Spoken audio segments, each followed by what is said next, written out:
Groups.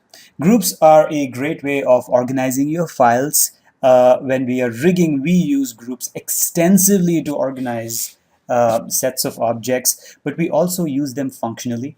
And we'll talk about it when the time comes. But before we get to that, I want you to really understand what groups are. Now, you can group together multiple objects or even single objects. So let me select this particular cube that I have, and I'm going to press Ctrl G to group it. Look in the outliner, see what happens when I press Ctrl G. And now I have a group around that cube, if you will. So that's as simple as that. You can also select the group, edit, ungroup it to pretty much delete the group and release the contents of the group in the environment. Okay, but I'm going to go ahead and group this again. And just for kick's sake, I'm going to go ahead and select the cube, go back into the channel box. Now once again, help me identify the transform node and the shape node. So by now you should be able to look at the channel box with the selected object and tell the name of the transform node and the shape node. And we are certainly able to do that. The name of the transform node here is pcube1. Name of the shape node is pcubeshape1. That's great. I'm going to reach out into the cube and delete it, and so that way what I have here is an empty group.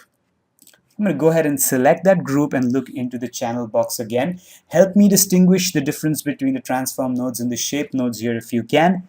The name of the transform node here is group 1, responsible for all the transformations, but you see that there is no shape node, which is very interesting. Because really, if you think about the group, all that it is an empty transform node. That's all that it is.